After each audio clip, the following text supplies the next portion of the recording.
Jeeva today பார்வையாளர்களுக்கு வணக்கம். இன்றைய நேர்காணலில் தேசிய தௌஹீத் கூட்டமைப்பினுடைய நிறுவனரும் தலைவரும் ஆகிய பிஜே அவர்களைத்தான் இந்த நேர்காணலில் நாம் பேச இருக்கிறோம்.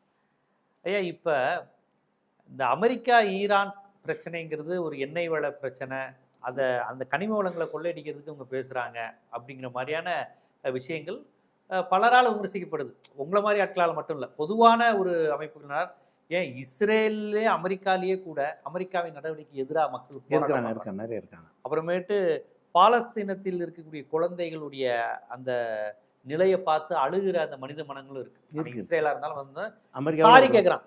ஒரு ஊர்வலத்துல ஒரு லேடிஸ் எல்லாம் அழுதுகிட்டே, இவ்வளவு பெரிய கொடூரத்தை எங்க தேசம் உங்களுக்கு செஞ்சிருச்சு, சாரி எங்களால ஏத்துக்க முடியல, இதை எங்களால ஏத்துக்க முடியல, எங்க தேசத்தின் பேர்ல எங்களின் பேரில் இவ்வளவு பெரிய பாவ கணக்கு செய்யறீங்கன்னு அழுகுறான்.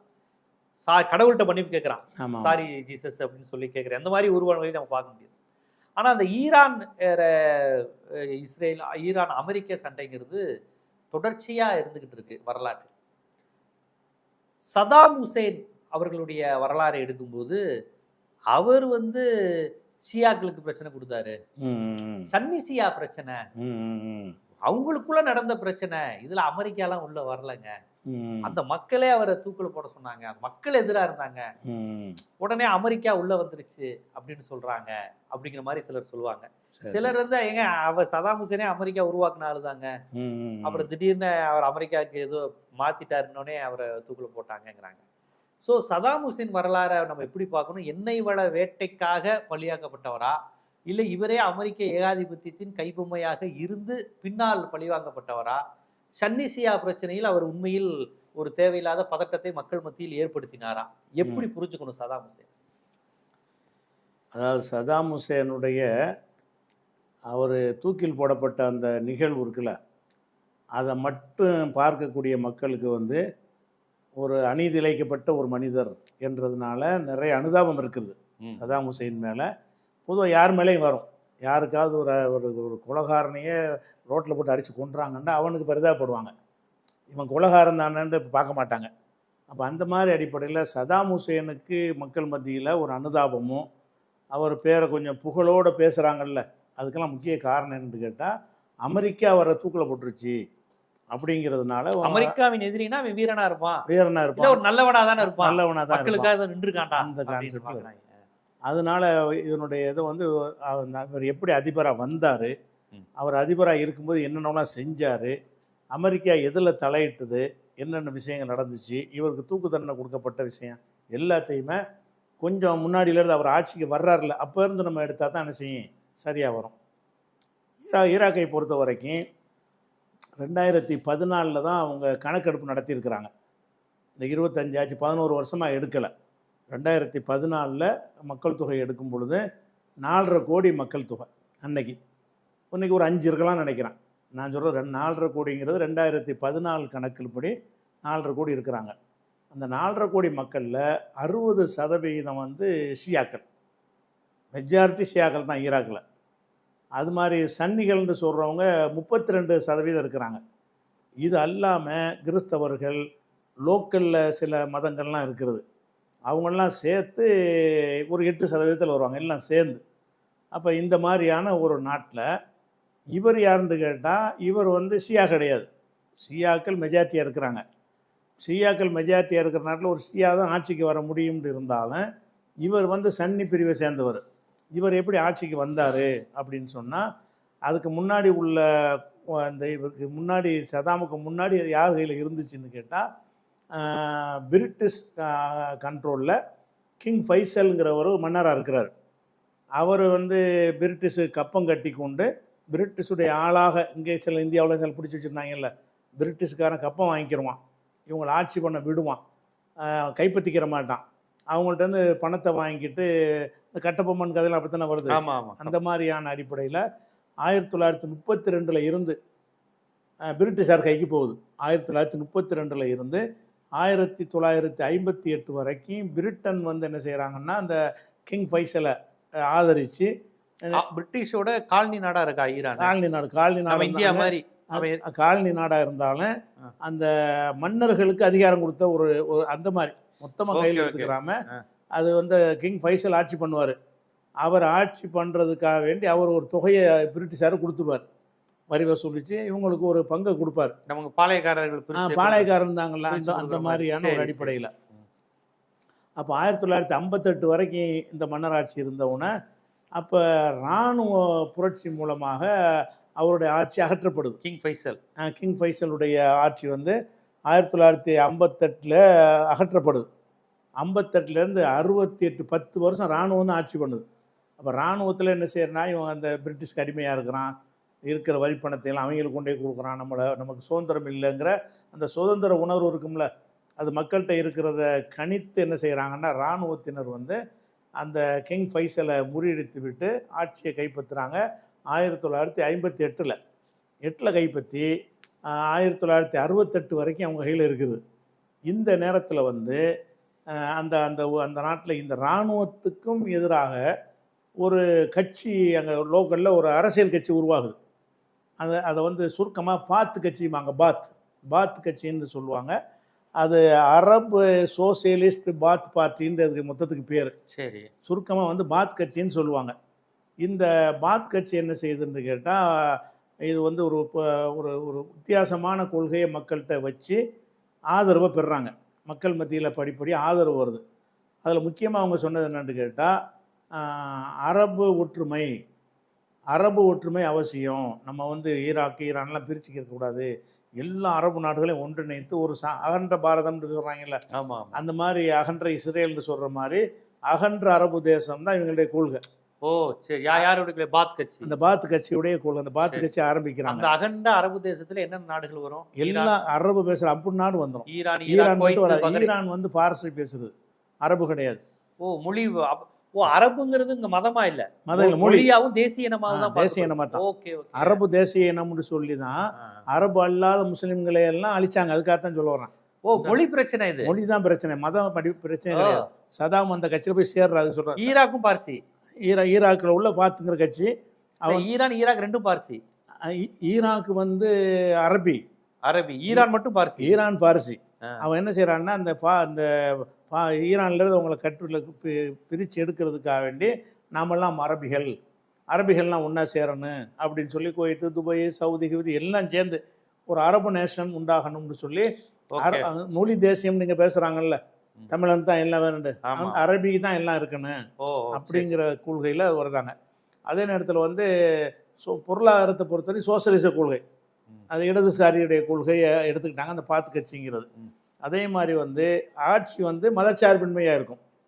அவங்க தான் அந்த அரபு நேஷன் வந்ததுனால இஸ்லாமிய அடிப்படையில் அவங்க இருக்கலை. அதனால மதச்சார்பின்மை பாத் கட்சி எல்லா மதமும் இருந்துக்கலாம். அரபியா இருக்கு. சோசியலிஸ்ட்னு பேர் வச்சிருக்கான். சோசியலிசம்ங்கிறது அந்த பொருளாதார கொள்கை, அதுல மட்டும் முதலாளித்துவத்துக்கு எதிரான ஒரு கொள்கையில் இருப்பாங்க ஒன்று. ரெண்டாவது செக்குலரிசம், மதச்சார்பின்மையாக தான் இருப்பாங்க. அதாவது மதத்தின் அடிப்படையில் நாங்கள் வேறுபாடு பாட்டோம், ஆனால் மொழி அடிப்படையில் பண்ணுவாங்க. அரபி இல்லைங்கிற வகையில் கிறிஸ்டின் அரபியா இருந்தாலும் ஏற்றுக்குருவாங்க. கிறிஸ்டின் அரபியா இல்லாட்டி, முஸ்லீம் அரபியா இல்லாட்டி ஏற்றுக்கிற மாட்டாங்க. அப்படிதான்.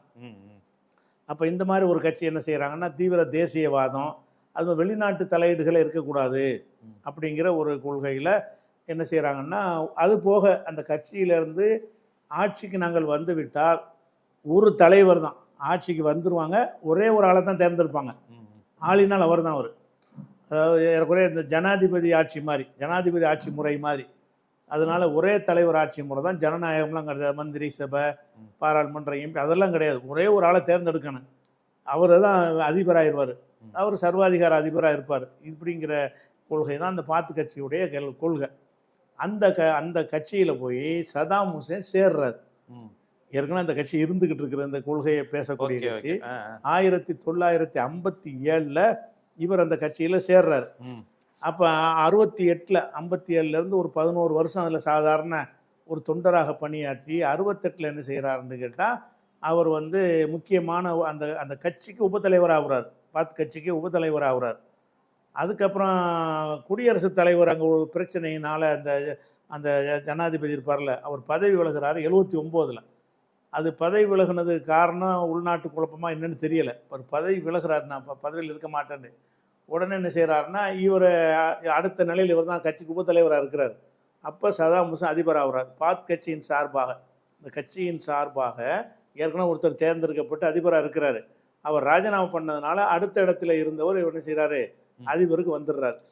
சதாம் வந்துடுறாரு. அப்போ சதாம் ஆட்சிக்கு வந்தது ஒரு அரசியல் கட்சியில் சேர்ந்து அதில் படிப்படியாக வளர்ந்து அதனுடைய முக்கிய இடத்துக்கு வந்து என்ன செய்கிறாருன்னா அதிபர் ஆயிடுறார். அதிபர் ஆன பிறகு அவர் நடந்து கொண்ட விதங்கள் இருக்கு இல்லையா, ரொம்ப கொடூரமானது. வரலாற்றில் வந்து சதாம் ஹுசேன் மாதிரி ஒரு கொடிய மனிதனை பார்க்க முடியாதுங்கிற அளவில் ரொம்ப அந்த மொழி வெறி பிடித்த காரணத்தினால நீங்கள் சொல்ல ஷியாக்களுக்கெல்லாம் என்ன அரபு வெறியா, அரபு வெறி, அரபு தேசம்ங்கிற வகையிலேயே வந்து என்ன செய்கிறாருன்னா அவர் நிறைய ஷியாக்களுக்கு எதிராகலாம் ரொம்ப பார்சியா தான் இருக்கிறானா, ஷியா பார்சியாக இருக்கிறான். ஷியாக்கள் கொஞ்சம் பேர் அரபியும் இருப்பான். இங்கே அரபு நாட்டில் இருந்து ஷியாவானவன் பெரும்பாலும் பார்சிகளாக தான் இருப்பாங்க, ஈரான் சார்பில் தான் இருப்பாங்க. அப்போ ஈரானுடைய அந்த அந்த சண்டே அதுக்கு தான் நடக்குது. ஓகே, அதாவது இந்த ஈரானோட போய் சண்டை போடுறது இவங்க வந்து ஷியாக்களை கொள்றான்னு அவங்க தட்டி கேட்குறாங்க. ஈரான் வந்து ஷியாவுடைய கவர்மெண்ட், எதுக்குடா ஷியாக்களை கொள்றேங்கிற. ஈராக்கு இப்போ ஷியா தானே ஈரான். இல்ல ஈராக் என்னவா இருக்கு? ஈராக் வந்து ஷியாக்களா இருக்கிறாங்க, இவர் சன்னியா இருக்கிறார். ஈராக் ரெண்டும் ஷியா தான், இவர் மட்டும் சன்னி. இவர் சன்னி. ஈராக்ல வந்து 60% ஷியா. இவர் ஈராக்ல சதாமுடைய ஆட்சியில் இருக்கும் பொழுது 60% ஷியா. ஆனா ஷியா இல்லாத 35% உள்ளவர் தான் இவர். ஆனா இவர் அதை சொல்லி ஆட்சிக்கு வராம ஒரு சோசியலிஸ்ட் கட்சிங்கிற பேர்ல என்ன செய்யறாரு, அப்படி ஆட்சிக்கு வந்துடுறாரு. கட்சி அரபு தேசம்னு சொன்னோன்னா ஷியாக்கள்ல உள்ள அரபியும் அதை ஆதரிப்பான்ல, அந்த மாதிரி வந்துடுறாரு. வந்த உடனே அப்போ இந்த ஷியாக்களுக்கு எதிராக பிரச்சனை வரும்பொழுது தான் போர் நடக்குது. ஈரானுக்கும் ஈராக்குக்கும் ஒரு சண்டை நடந்துச்சு. 1980 88 8 வருஷம் போர். ஈராக்குக்கும் ஈரானுக்கும் 8 என்ன காரணம்? அது அந்த ஷியாக்களை கொடுமைப்படுத்துறத அவரை தட்டி கேட்குறாங்க. அந்த வகையில் சில்லற மோதலா வந்து கடைசியில் யுத்தத்தில் வந்துடுது.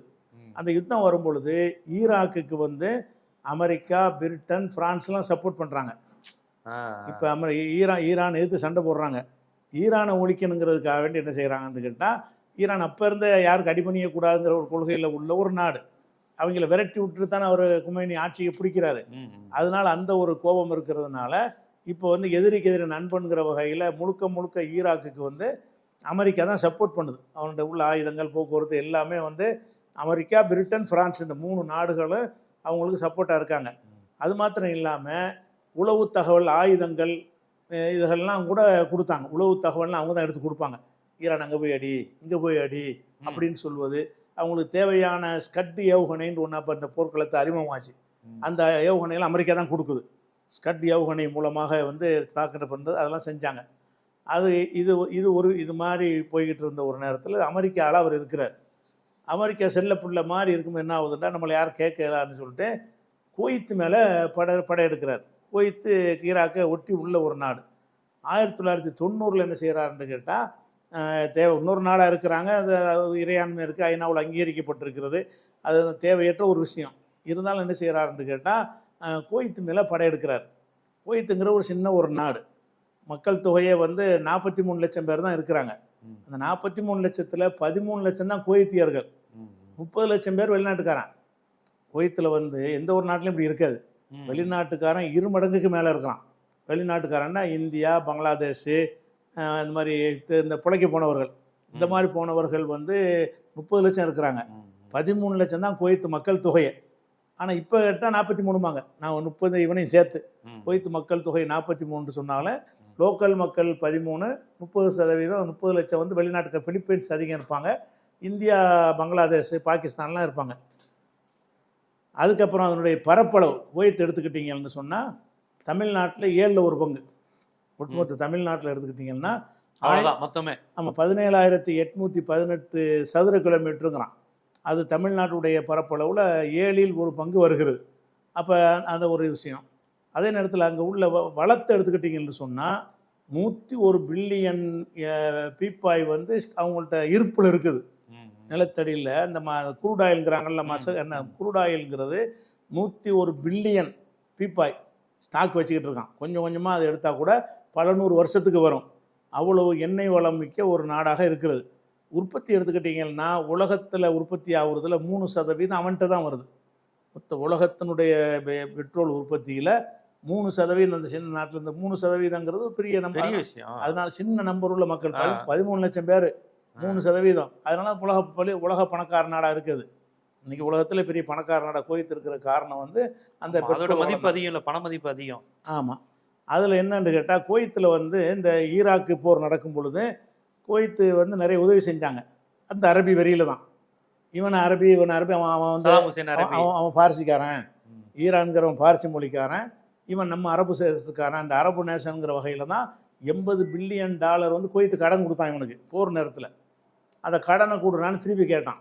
போர் முடிஞ்ச பிறகு கேட்டான்.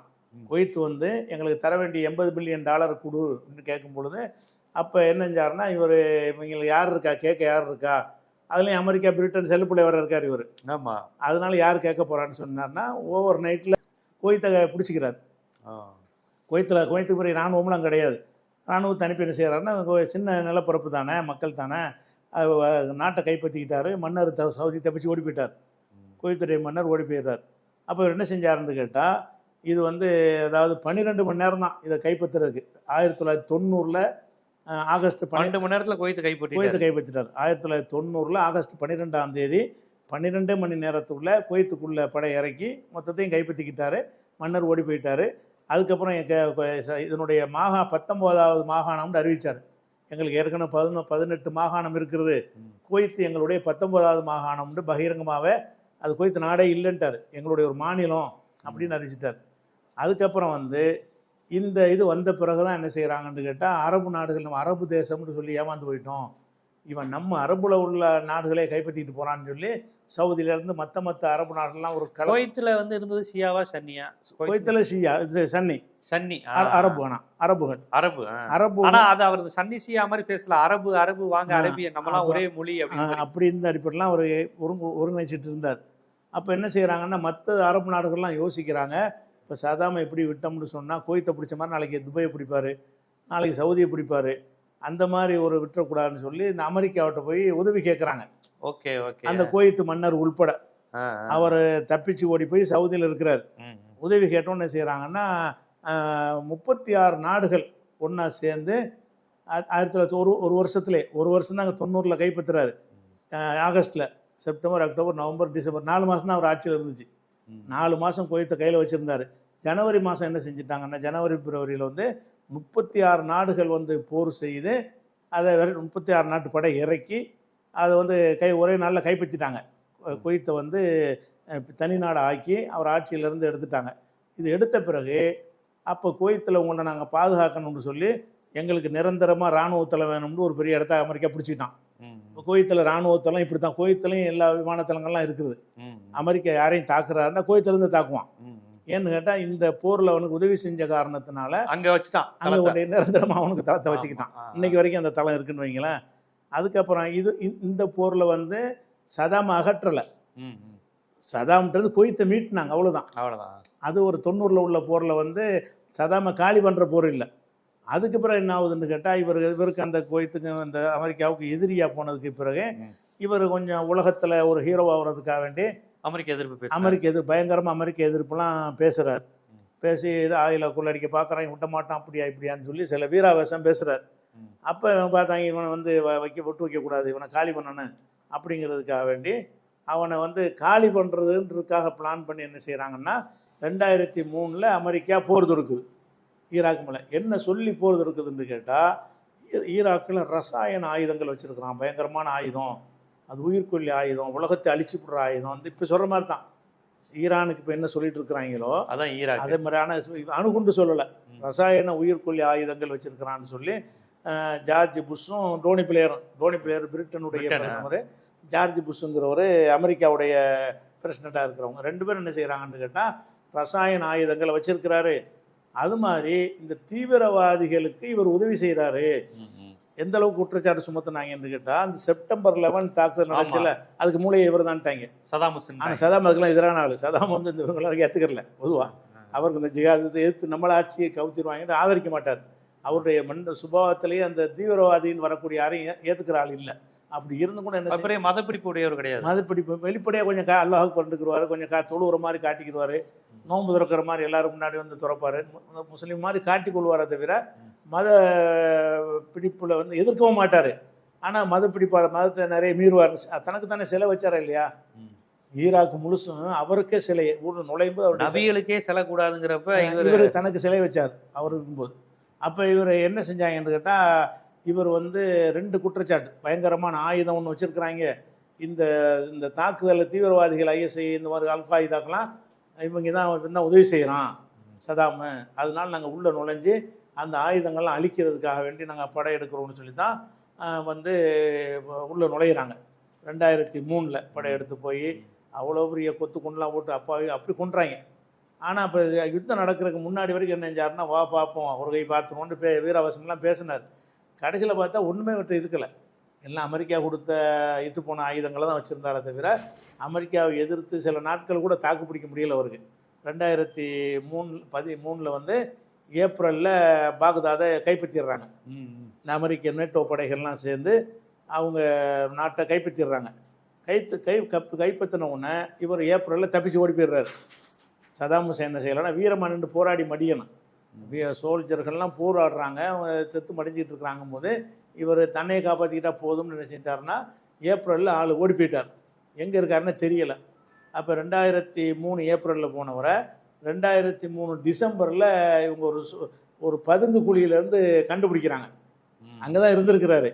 இப்போ பங்கர் வச்சுக்கிறாங்கல்ல சதாம், இதெல்லாம் ஹமாஸ்லாம் வச்சுக்கிறாங்கன்னு சொல்கிறாங்கல்ல, அந்த மாதிரியான ஒரு பங்கர் அங்கே இவருக்குன்னு ரெடி பண்ணப்பட்டு எந்த ஒரு நெருக்கடியான கட்டம் வந்து அதில் போய் இப்போ தப்பிச்சிக்கிறதுங்கிற மாதிரி உண்டாக்கி வச்சுருந்துருக்காரு போல இருக்குது. அதில் போய் ஏப்ரலில் உள்ளே போனவர் April, May, June, July, August, September, October, November, December 9 மாதம் தேடுறாங்க. எங்கே இருக்கார் ஆளுன்னு தேடுறாங்க. 9 மாதம் அது கிடைக்கல. அப்புறம் ஏதோ உளவு தொகையை வச்சு இவர் ஒரு பங்கரில் தான் இருக்காருன்னு சொல்லி பங்கருக்குள்ளேருந்து தாடி மிஷெல்லாம் மூஞ்சியே தெரியாமல் வித்தியாசமாக இருந்தார். வித்தியாசமாக தூக்கிட்டு வருவாங்க அவரை. அப்போ தூக்கிட்டு வந்து 2006 வந்து 2003 கைது பண்ணி 3 வருஷம் வழக்கு நடத்தினாங்க. 2003 கைது பண்ணி அவரை உடனே தூக்கில் போடல, கைது பண்ணி வச்சுக்கிட்டு உலகத்துக்கெல்லாம் ரொம்ப நல்லா நடத்துகிற மாதிரி கோட்டு சூட்லாம் போட்டுக்கிட்டு அவர் ஒரு கண்ணியமாக நடத்துகிற மாதிரி காட்டிக்கிட்டு நியாயமாக நடக்கிறோம் அப்படிங்கிற மாதிரி காட்டிக்கிட்டு 2006 வந்து தூக்கிலிடப்பட்டார். தூக்கிலிடப்பட்டுவதற்குரிய அந்த வழக்கு என்ன வழக்குன்னு கேட்டால், 1982 இவர் அதிபராக இருக்கும் பொழுது இவர் என்ன செய்கிறாருன்னா, ஷியா கிராமத்தில் உள்ள ஒரு கிராமத்தையே கம்ப்ளீட்டாக இராணுவத்தை அனுப்பி அழிக்கிறார். அனைவரும் ஷியாக்கள். அந்த ஷியாக்களை வந்து அழித்ததுக்கான ஒரு வழக்கு தான் போடப்பட்டுச்சு. வேறு வழக்குக்காக தூக்கு தண்டனை போடப்படல. இவர் வந்து அதுக்கு மட்டும் உங்களுக்கு நிறைய ப்ரூஃப் ஆதாரங்கள்லாம் இருக்கிறது. அந்த ஷியாக்களை இவர் தான் அழித்தார், அந்த இராணுவத்தில் உள்ளவங்க கொடுத்த வாக்குமூலம், அந்த மாதிரி தடயங்கள்லாம் வச்சு என்ன செய்கிறாங்கன்னு கேட்டால், அதை வந்து விசாரித்து இவர் ஷியாக்களை கொன்றது நிஜம்தான், ஷியாக்களை கொன்றதுனால தான் தூக்கு தண்டனைன்னு சொன்னானு, வேறு குற்றத்துக்காக இல்லை. அவர் மீது சுமத்தின குற்றம் வந்து ஷியாக்கு 1982 அவர் ஷியாக்களை கொன்றதற்கான வழக்கில் தான் தூக்கு தண்டனை கொடுக்கப்பட்டார். இந்த வழக்கு உண்மையாண்டா உண்மை. இவர் கொன்றாரா, இவன் அமெரிக்கா கொடுத்ததுனால மட்டும்தான் நம்ம என்ன செய்கிறோம், இவன் எதுக்கு இது, அது அந்த நாட்டுக்காரங்க பார்த்துக்குருவாங்க என்ற ஒரு கேள்வி மட்டும்தான் கேட்க முடியுமே தவிர, இவர் அந்த மாதிரி செஞ்சாரான்னு சொன்னால் செஞ்சார். ஷியாக்கள் நினைஞ்சார், நிறைய நிறைய அதை சொல்வதுக்கு அமெரிக்காவுக்கு யோகிதை இருக்காங்கிறது இன்னொரு கேள்வி. அது ஒரு கேள்வி. ஆனால் இவரும் ஒன்றும் பெரிய ஏகாதிபத்தியம் எதுவும் கிடையாது. ஆமாம். இன்னும் சொல்ல போனால் அவர் செஞ்ச ஒரு உதாரணமாக வந்து அவர் செஞ்ச சில விஷயங்கள் நம்ம தெரிஞ்சுக்கிட்டா தான், இவர் ஹீரோ மாதிரி சித்தரிக்கிறாங்கல்ல, அதுக்கு உகந்த ஆள் கிடையாது இவர். அதுக்காக சொல்ல வர்றான். இவர் வந்து 1,80,000 குர்திஷுகள்னு ஒரு இனம் இருக்கிறாங்க. குர்திஷுகளில் வந்து ஒரு அவங்க மொழி வந்து குர்திஷ் மொழி, அரபு கிடையாது. இவருடைய கொள்கைக்கு மாற்றத்தில் வந்துடுறாங்க. நாங்கள் அரபு தேசம்னு சொல்கிறாருல்ல, அரபு தேசமாக இருக்கும்போது குர்திஷ் மக்களை அது கட்டுப்படுத்தாது. அந்த குர்திஷுங்கிறவங்களில் வந்து பல இனத்தவர்கள் இருக்கிறாங்க. சன்னி முஸ்லீம் ஜாஸ்தி அதில். ஓகே. குர்திஷில் வந்து ஆனால் மொழியால் அவங்க அரபி கிடையாது. ஆனால் முஸ்லீம்ஸ் தான், முஸ்லீம் சன்னி முஸ்லீம், ஆனால் மொழியால் அரபி கிடையாது. அப்படிங்கிறத என்ன செய்கிறாருன்னா, அந்த ஹலாப்ஜாங்கிற ஒரு இடத்துல வந்து அந்த மக்களை வந்து 1,80,000 குர்திஷுகளை வந்து ரசாயன ஆயுதங்களை தூவி 1,80,000 பேரை கொண்டார் 1988. அப்படி ஒரு கொடுங்கோல் ஆட்சி பண்ணார். அதே மாதிரி வந்து அதுக்கப்புறம் அன்ஃபால் 1980, அதுக்கு பேர் வந்து அன்ஃபால் படுகொலைன்னு பேர். அன்ஃபால் படுகொலைங்கிற பேரில் கொல்லப்பட்டாங்க.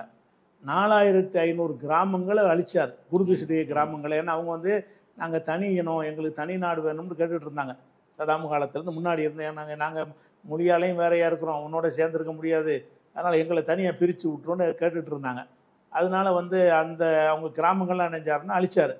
அதே மாதிரி வந்து ஒரு சயரின் மாஸ்டர்டுங்கிற வாயு தாக்குதலில் வந்து 5000 பேர் ஒரே நாளில் கொல்லப்பட்டாங்க. அது மாதிரி நிறைய அது ஒரு விஷயமாச்சு.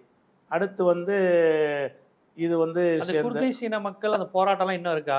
குர்திஷ் இன்னைக்கு இருந்துகிட்டு இருக்கிறாங்க ஈரான் ஈராக்ல. இன்னும் சொல்ல போனால் இந்த அமெரிக்கா படையெடுத்து போனான்ல, அப்போ அமெரிக்காவுக்கு சப்போர்ட்டாக நின்றதெல்லாம் குர்திஷ் தான் இருந்தாங்க. ஓ, ஏன்னால அவங்க அரபுக்கு எதிராக இருப்பாங்க. அவங்க நம்மளை அழிச்சான்லவன் சதாம் நம்மளை அழிச்ச ஒரு ஆளுங்கிறதுனால தான் குர்திஷ் மக்கள் பயங்கரமாக கொண்டாடினாங்க. அமெரிக்கா அந்த கைப்பற்றின பிறகு குர்திஷுகளுக்கு ஒரு மாநில அந்தஸ்து கொடுத்து தனி சுயாட்சி கொடுத்தான்.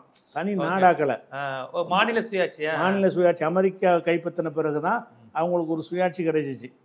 இது ஒரு அது ஷியாக்களை பொறுத்த வரைக்கும் எடுத்துக்கிட்டிங்கன்னு சொன்னால், அதாவது ஷியாவில் அவங்க கணக்கு சொல்கிறாங்க, 1 லட்சத்துலேருந்து 2 லட்சத்துக்கு நெருக்கமாக இவர் ஷியாக்களை வந்து கொண்டிருக்கிறாரு அவருடைய ஆட்சியில் இருக்கும் பொழுது. அது மாதிரி வந்து அவங்களுக்கு நஜபு கர்பலாங்கிறது புனிதமான 2 நகரம். கர்பலா தான் அந்த ஹுசைன்கிற ஒரு நபியுடைய பேரன் கொல்லப்பட்ட இடம், ஷியாக்களுக்கு புனிதமான இடம். அந்த புனித நகரங்களை எல்லாம் வந்து நினைஞ்சார்னா தாக்கி அழிச்சார். ஷியாக்களுக்கு பதிலடி கொடுக்குறாங்கிற பேரில் நஜபு கர்பலாவில் செஞ்சார். அதே மாதிரி அந்த ஷியாக்களுடைய இமாம்களுடைய அடக்க ஸ்தலங்கள் இருக்கும்ல, அடக்க ஸ்தலத்தை வந்து ரொம்ப அலங்கரிப்பாங்க அவங்க. இஸ்லாத்தில் அது இல்லை. ஆனால் ஷியாக்கள்கிட்ட யாராவது இறந்துட்டாங்கன்னு சொன்னால் தர்கா மாதிரி கட்டி அதை அந்த கொண்டாடுற வழக்கம் ஷியாக்கள்கிட்ட இருக்கிறது. ஆனால் இஸ்லாத்தில் தடுக்கப்பட்டிருக்கிறது. அதை அவங்க ஷியாக்கள் செஞ்சுருந்தாங்க. எல்லா கல்லறைகளும் அடிச்சார். இப்போ கல்லறை கூடாதுங்கிறதுக்கெல்லாம் அழிக்கலை, இஸ்லாத்து ஏகத்துவத்துக்காக அழிக்கலை. இவர் வேறவங்களுடைய கல்லறைலாம் விட்டுட்டாரு. ஷியாக்களுடைய கல்லறைகள் அழிச்சாரே தவிர இஸ்லாத்துக்காண்டி ஒன்றும் இஸ்லாத்துக்காக செய்யலை. அந்த கல்லறைலாம் அழிச்சார். அது மாதிரி வந்து இந்த மாதிரியான அவர் செஞ்ச இது வந்து ரொம்ப கொடுமையெல்லாம் பண்ணிட்டார். அதுக்கடுத்து வந்து கிறிஸ்தவர்களையும் ரொம்ப கொடுமைப்படுத்தினார். கிறிஸ்தவர்கள் அங்கே சிறுபான்மையாக இருந்தாங்க. அவங்களையும் இதே மாதிரி 2003க்கு முன்னாடி 15 லட்சம் பேர் கிறிஸ்தவர்கள் இருந்தாங்க. இப்போ 2 லட்சம் தான் இருக்கிறாங்க. இவருடைய அந்த 2003 இவருடைய இதுக்கு பிறகு அவ்வளோ இதாக குறைச்சிட்டாங்க. பயந்து ஓடி போயிட்டாங்கன்னு வைங்களேன், பல பகுதியில் ஓடி போயிட்டாங்க. அப்போ இவர் வந்து அதுபோக இஸ்லாத்தில் வந்து இப்போ நாங்கள் அந்த தௌஹீதை சொல்கிறோம்ல, இதை வந்து வஹாபிம்பாங்க அந்த இடத்த அவங்க பகுதியில் சவுதியிலலாம் சொல்லுவாங்கல்ல, அந்த வஹாபி சலபின்னு சொல்லுவாங்க. இவங்களெல்லாம் அழிச்சார் சதாம் வந்து. அந்த இவங்கெல்லாம் பேசினாங்கன்னு நம்ம ஆட்சிக்கு எதிராக மக்களை திரட்டிடுவாங்க அப்படிங்கிறதுக்காக வேண்டி சலப்புகள்ங்கிறவங்களெல்லாம் அழிச்சார். நிறைய அறிஞர் சலப்புங்கிறவங்களும் வஹாபின்னு சொல்லுவாங்க. அவங்களும் வஹாபியில் தர்காவை எதிர்ப்பாங்க அவங்கெல்லாம். சலபிங்கிறவங்க வஹாபிங்கிறவங்க. அது மாதிரி சலபி இஸ்லாமியர்கள்லாம் நினைச்சாருன்னா இவங்க அல்கைதாவுடைய ஆட்கள்னு சொல்லி கைது பண்ணி நிறைய பேருக்கு சிறைச்சாலையில் கொடுத்தாரு. இவருடைய இதில் இவர் ஆதரித்த இஸ்லாமியர் யாருன்னு கேட்டால் அந்த சூபி கூட்டத்தை மட்டும்தான் ஆதரிச்சார். சூபி கூட்டம்னா அந்த சன்னி பிரிவில் உள்ளவங்க, நம்ம ஏஆர் ரஹ்மான் மாதிரி சன்னி பிரிவுல பாடகர்கள் அந்த மாதிரி ஜாலியார் இஸ்லாமியர்கள் அந்த மாதிரியான ஆட்களை மட்டும்தான் அவர் வந்து இது பண்ணி இருக்கிறார். அப்போ அந்த ஷியாக்கள் குர்துகள் அது கிறிஸ்தவர்கள்னு பலரும் இணைஞ்சிருக்காருன்னு கேட்டால் செஞ்சார். அதே நேரத்தில் வந்து இஸ்லாமிய மத அடையாளத்தை கொஞ்சம் மக்களை ஏமாத்துறதுக்கு கொடியில் வந்து அமெரிக்காவில் அந்த யுத்தம் நடத்தும் போது கொடியில் அல்லாஹ் அக்பர்னு சேர்த்தார். அதுக்கு முந்தைய அதில் இல்லை. அல்லாஹ் இப்போ உள்ள கொடியில் அல்லாஹ் அக்பர்னு கொடியிலேயே அல்லாஹ் அக்பருங்கிற எழுத்து அதில் பொறிக்கணும்ன்றாரு. அப்போ அது எதுக்குன்னா அந்த ஒரு அரசியல் ஆதாயத்துக்காக வேண்டி அதை செஞ்சார். அது மாதிரி வந்து மதுபானம்லாம் அருந்துவார். அவருடைய உதவியாளர் இருந்தவங்கலாம் தண்ணி அடிப்பார், ஹராம்லாம் செய்வார். அதை விட என்னன்னு கேட்டால் இவர் வந்து இருக்கும்போது 2 தடவை தேர்தல் நடத்தணும்னு சட்டம், எலெக்ஷன்லாம் இருக்குது. எலெக்ஷன் ஒரே ஒரு அதிபரை தேர்ந்தெடுப்பாங்க. இவர் தேர்தலில் என்னன்னு கேட்டால் இவர் 1995லையும் போட்டிடுறார் ஒரு தேர்தல், 2002லையும் தேர்தல் வருது.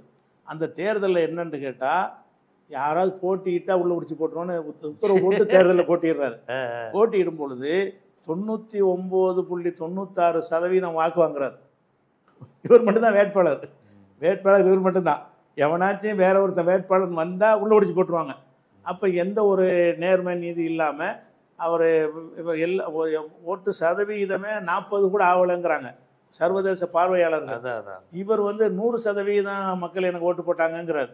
99-96% ஓகே எந்த நாட்டு அதிபரும் எந்த காலத்தையும் வாங்க முடியாது. இவர் 2 தேர்தலும் அந்த மாதிரி செஞ்சார். மக்களுக்கு ஒரு இதுவே கொடுக்கல. அந்த மாதிரி வந்து அது மாதிரி எதிர்கட்சிகள்லாம் வந்து வாய் திறந்து பேச முடியாது, எதிர்த்து கேள்வி கேட்க முடியாது, ஊருக்கு சிலைகளை நிறுவனது இந்த மாதிரி எல்லாம் இருந்ததுனால இந்த பகதாதில் நுழைவாயிலில் பிரம்மாண்டமான சிலை, இந்த அமெரிக்கா வந்து 2003 உள்ள அந்த சிலை இருக்காண்ணா அது 2003 அமெரிக்கா நுழைஞ்சான்ல, ம். நுழைஞ்ச உடனே அந்த மக்கள்லாம் திரண்டு வந்து சிலையை உடைப்பாங்க.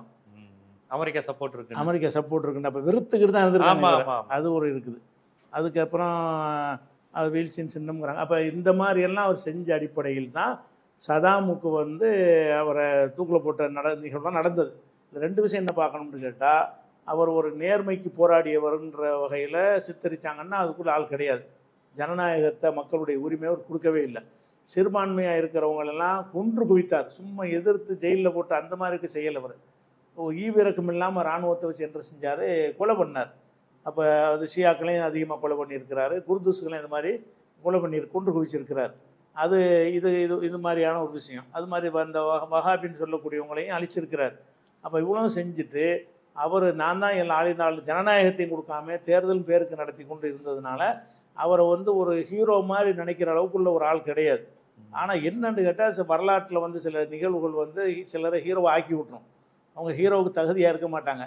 அந்த வந்து இந்த அமெரிக்கா செஞ்ச வேலையினால் முதல்ல இந்த குவைத்தை ஆக்கிரமிச்சார். அது ஒன்றுனாலே அவர் வெறுக்கணுமா இல்லைம்மா? நீ ஒரு நாடு, அவன் ஒரு நாடு. தனிக்கும் முஸ்லீம்ங்கிற நம்பிக்கையை விடு, நீ சன்னி ஷியாவை விடு. அரபி தானே சொன்ன. அரபினாலும் அவன் அரபியை போய் அடிச்சு என்ன கைப்பற்றிக்கிறான். அவன் தான் உதவி செஞ்சான். $80 பில்லியன் வந்து உதவி செஞ்சிருக்கிறான். அவனே போய் யாருக்கும் நேர்மையா இல்ல. மதம், மொழி, இனம் எதுக்கு நேர்மையா இல்லை. அந்த சன்னி ஷியா எதுக்குமே நேர்மையா இல்லை. அது என்னன்னு கேட்டா அந்த வழக்கு நடக்கும்ல, அதுல கொஞ்சம் நல்லா பேசுவார், பயமெல்லாம் பேசுவார். ஏன்னா நம்ம நாட்டு மாதிரியான ஒரு நீதிமன்றமா இருக்காது. அழகா கோட் சூட் போட்டு உட்கார வச்சு அவருக்கு கண்ணியமா கொடுத்து பேச விடுவாங்க. நீதிமன்றத்தில் அப்படி இருக்கு. சாட்டப்பட்டவரே பேச வைப்பாங்க. ஆமா, அந்த மாதிரி ஒரு பேசுறதெல்லாம் எடுத்து போட்டு எவ்வளவு ஃப்ரீடம் கொடுத்துருங்க பாருங்க. அவ்வளோ எதிர்த்தெல்லாம் வாதாடுவார். என்னையை தண்டிக்கு இறைவனுக்கு தமிழ் உன்னாலையெல்லாம் முடியாதுலாம் பேசுவார்.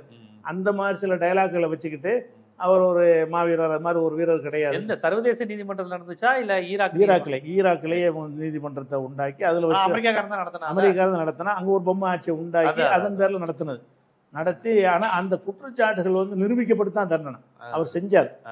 அவர் இந்த இதை விட ஜாஸ்தி செஞ்சார். ஷியா கிராமத்தை செஞ்சது அதை விட ஜாஸ்தியாக செஞ்சார். அப்போ நான் என்ன சொல்கிறேன், மனித படுகொலைகள் நிகழ்த்தி ஒரு அநீதி இழைத்த ஒருத்தராக இருந்தும் கூட ஒரு ஹீரோவாக்குறது காரணம் என்று கேட்டால் இந்த அமெரிக்காக்காரன் தான்.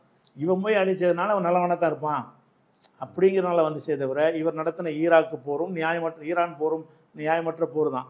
குவைத்தை போய் தாக்குனதும் நியாயமற்றது தான். அங்கே உள்ள குர்திஷுகளையும் ஈராக்கியர்களையும் இது ஷியாக்களையும் அழித்ததும் நியாயமற்ற செயல் தான்.